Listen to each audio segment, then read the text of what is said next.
Okay.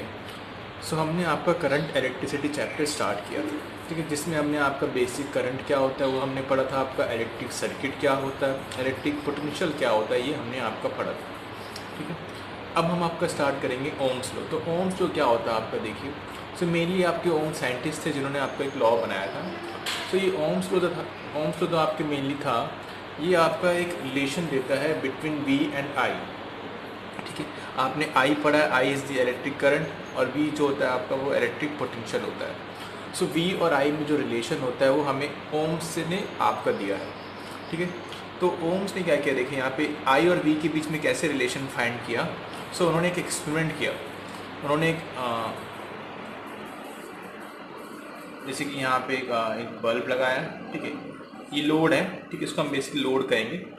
Load यहाँ पे लगाया है, यहाँ पे, और यहाँ पे ये एक एम मीटर, बैटरी,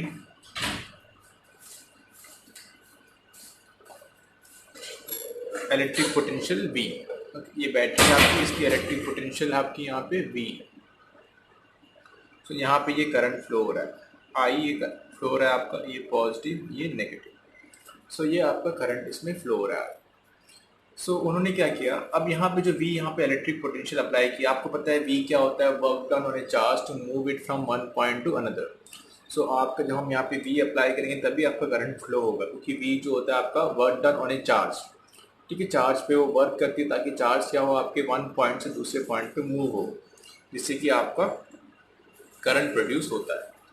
सो उन्होंने क्या किया, वी की डिफरेंट डिफरेंट वैल्यू यहाँ पे पुट की और आई की डिफरेंट डिफरेंट वैल्यू यहाँ से निकाली। सो पहले मान लीजिए वी की कुछ वैल्यू थी, आपकी वी की 10 वोल्ट थी। आपका करंट जो था, आपका करंट 0.5 एम्पियर आया। एम मीटर है आपका, एम मीटर जो होता है वो करंट को मेजर करता है। उसके बाद वी की वैल्यू उन्होंने 20 वोल्ट की, तो आपका आई की वैल्यू बढ़ गई, मान लीजिए 1 एम्पियर बढ़ गई। सो उन्होंने क्या देखा, जैसे जैसे आप बी की वैल्यू इंक्रीज करोगे, आपकी आई की वैल्यू भी क्या हो रही है, यहाँ पे इंक्रीज हो रही है। सो यहाँ से, और एक कंडीशन भी होती है कि कंडीशन क्या होती है कि आपको जो टेम्परेचर होगा, जहाँ पे उन्होंने इन्वायरमेंट, जहाँ पे वो एक्सपेरिमेंट कर रहे थे, वहाँ का इन्वायरमेंट ऐसा क्रिएट किया कि वहाँ पे टेम्परेचर जो होगा वो कांस्टेंट होगा। तो temperature should remain constant, temperature remain constant, temperature आपका चेंज नहीं होना चाहिए, ठीक है। सो उन्होंने टेम्परेचर को कांस्टेंट रखा और यहाँ पे वी की वैल्यू को वो चेंज करते गए, तो आपकी आई की वैल्यू भी चेंज होती गई। सो जैसे जैसे वी को इंक्रीज किया, आपकी आई की वैल्यू भी जो हो रही थी वो इंक्रीज हो रही थी, ठीक है।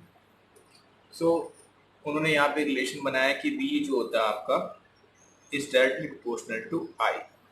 सो electric potential through a conductor is directly proportional to the current flowing through a conductor. तो जितना ज़्यादा हम वी आपका अप्लाई करेंगे, उतना ज़्यादा आपका करंट वहाँ पे फ्लो होगा। कंडीशन क्या होनी चाहिए कि टेम्परेचर जो होना चाहिए आपका कांस्टेंट होना चाहिए, बाकी जो भी और जो पैरामीटर है वो भी आपके कांस्टेंट होने चाहिए, ठीक है। तो मेनली आपका टेम्परेचर रिमेन्स कांस्टेंट, ठीक है। देखिए उन्होंने यहाँ पे इसको चेंज नहीं किया, इट इज डिवाइस है, यहाँ पे इस बल्ब को चेंज नहीं किया उन्होंने। जो भी डिवाइस वो यूज करे तो उस डिवाइस को चेंज नहीं किया, ठीक है। उन्होंने बस वी को चेंज किया, ठीक है। सो यहाँ पे जब हम इसको हटा देंगे, ये डायरेक्टली प्रोपोर्शनल का सिंबल अगर मैं यहाँ से हटाऊंगा तो यहाँ पे इक्वल टू का सिंबल आ जाएगा आपका, और यहाँ पे आ जाएगा आपका आर, एक आर आएगा। आर जो होता है आपका एक कांस्टेंट होता है, जिसको हम कहते हैं आपका रेसिस्टेंस कहते हैं, ठीक है। रेसिस्टेंस होता है आपका आर। तो ये जो बल्ब होता है इसकी एक प्रॉपर्टी होती है, जो बल्ब ना, कोई भी आप कोई सा भी कंडक्टर, आप कोई सा भी कंडक्टर लीजिए या फिर एनी कंडक्टर, उसके पास एक प्रॉपर्टी होती है जिसको हम कहते हैं रेसिस्टेंस। तो मेनली रेसिस्टेंस क्या होता है, इट इज ए प्रॉपर्टी। मैं यहाँ पे लिख देता हूँ रेसिस्टेंस क्या होता है आपका, it is a property of a conductor, it is a property of a conductor to resist the flow of charges, flow of charges through it. So it is a property of a conductor to resist the flow of charges through it. So mainly ये आप क्या होती है, एक conductor की property होती है resistance, ठीक है। तो जितने भी आपके पास कंडक्टर होते हैं सबके पास एक प्रॉपर्टी होती है जिसको हम कहते हैं रेसिस्टेंस, ठीक है। तो मेनली जो रेसिस्टेंस होता है वो चार्ज को फ्लो होने में रेसिस्ट करता है, मतलब उसको अपोज करता है।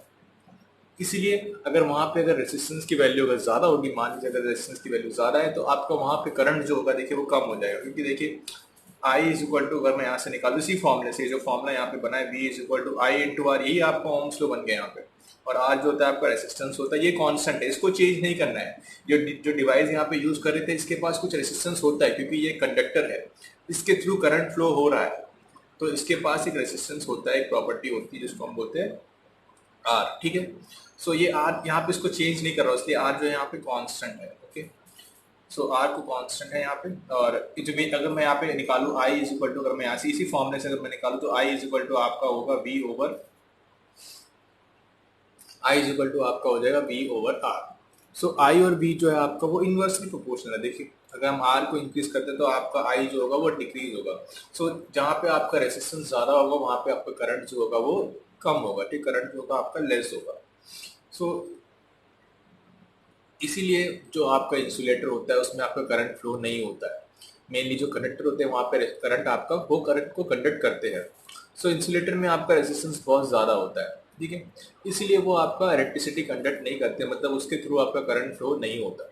बट कंडक्टर के पास रेजिस्टेंस होता है वो लेस होता है। ठीक है, कम होता है, इसलिए उसके थ्रू करंट फ्लो होता है। ठीक है, सो यही आपका रेजिस्टेंस होता है। ओके,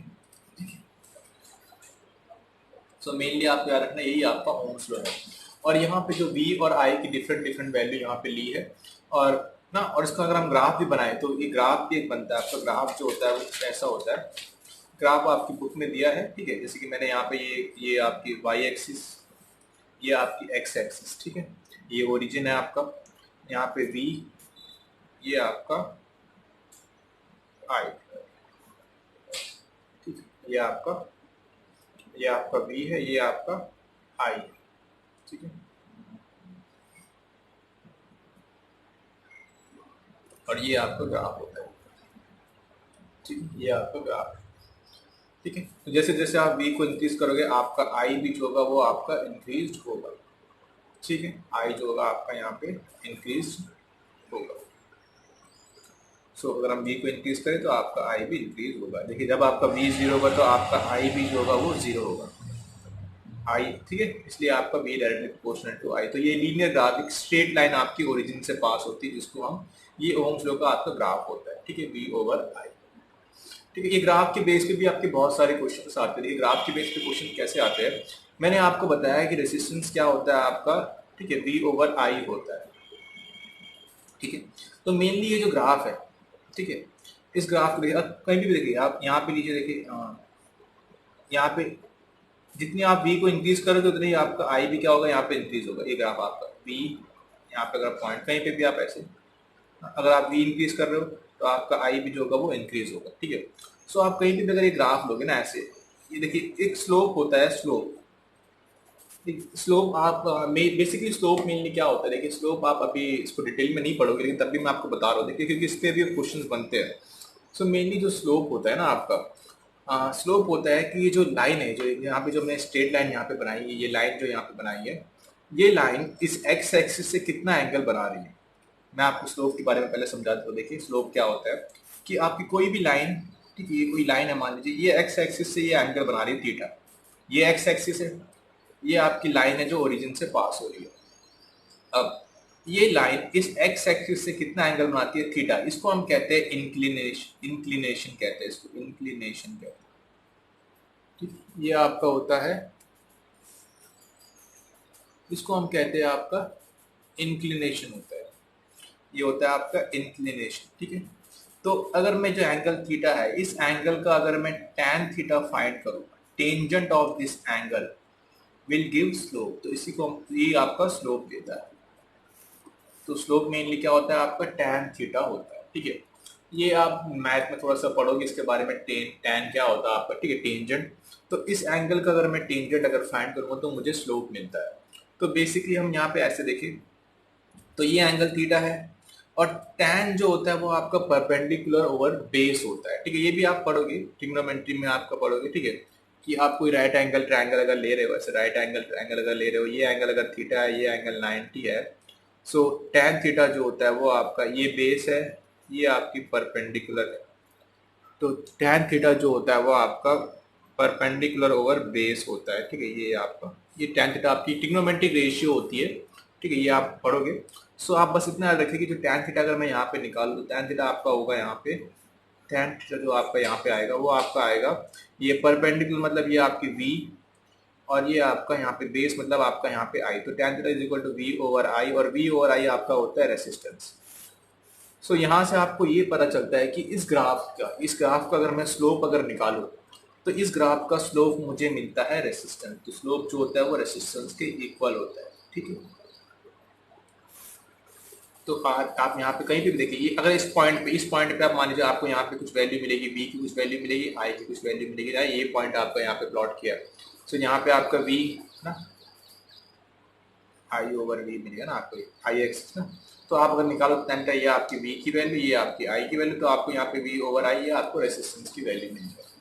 सो बेसिकली आपको यही याद रखना है कि अगर हम ये वी आई जो ग्राफ होता है इसका अगर हम स्लोप निकालें तो आपको रेसिस्टेंस मिलता है, ठीक है। सो इसमें आपके क्वेश्चन से ये होते हैं कि आप स्लोप निकाल के आप फाइंड कर सकते हो किसमें आपका करंट ज़्यादा फ्लो होगा, ठीक। तो ये आपको मेनली जो स्लोप्स होता है वो रेसिस्टेंस ही देता है। इसके बेस पे जो क्वेश्चंस होंगे मैं क्वेश्चंस आपको कराऊंगा, डिस्कस कराऊंगा, ठीक है। ग्राफ के बेस पे क्वेश्चंस कैसे आते हैं वो भी हम डिस्कस करेंगे। तो बेसिकली आपको बस याद रखना है कि वी और आई जो ग्राफ होता है वो आपका ओम्स लॉ का ग्राफ है, एक स्ट्रेट लाइन जाती है, ये हमेशा रखना स्ट्रेट लाइन। अगर कर्व्ड होगी तो ये ओम्स लॉ का ग्राफ नहीं होगा, और इसमें आपका ये इसका स्लोप जो होता है वो रेसिस्टेंस होता है, ठीक है। अब ये आपका रेसिस्टेंस होता है, ठीक है। और रेसिस्टर मेन देखिए, रेसिस्टेंस एक होता है आपका, एक रेसिस्टर होता है, रेसिस्टर, ठीक है, रेसिस्टर होता है। रेसिस्टर जो मेनली आपकी वो रेसिस्टर जो होता है वो डिवाइस होती है जिसके पास कुछ रेसिस्टेंस की वैल्यू होती है। रेसिस्टर को हम ऐसे डिनोट करते हैं, ये रेसिस्टर होता है, ये एक रेसिस्टर है, सिंबल ये होता है रेसिस्टर का। ये आपका एक कंडक्टर भी हो सकता है। रेसिस्टर मेनली आपका क्या होता है, एक कंडक्टर हैविंग सम रेसिस्टेंस, क्या बोल सकता हूँ मैं, रेसिस्टर क्या होता है आपका, एक कंडक्टर हैविंग सम रेसिस्टेंस। तो रेसिस्टर क्या होता है आपका, कंडक्टर हैविंग सम रेसिस्टेंस। सो ये मेनली यहाँ पर एक ये, तो रेसिस्टर का सिंबल ये होता है। अब इसके पास कुछ वैल्यू होगी, कुछ 20, तो ये 20 ओम जो होता है ये आपका रेसिस्टेंस होता है। 20 जो है ये रेसिस्टेंस, और ये जो डिवाइस है ये आपकी रेसिस्टर है। सो रेसिस्टर जो होती है वो आपकी एक डिवाइस होती है जिसके पास रेसिस्टेंस होता है, ठीक है। आर जो होता है वो रेसिस्टेंस, ठीक है। तो ये रेसिस्टर और रेसिस्टेंस के बारे में आगे भी हम डिस्कस करेंगे, ठीक है। हाँ, मैं आपको बताऊंगा कि रेसिस्टर किसके ऊपर आपका डिपेंड करता है, ठीक है। मेन बेसिकली, ठीक है, इसके बारे में आगे हम डिस्कस करेंगे, नेक्स्ट वीडियो में डिस्कस करेंगे। ओके, सो आज के इतना काफ़ी है। Thank you.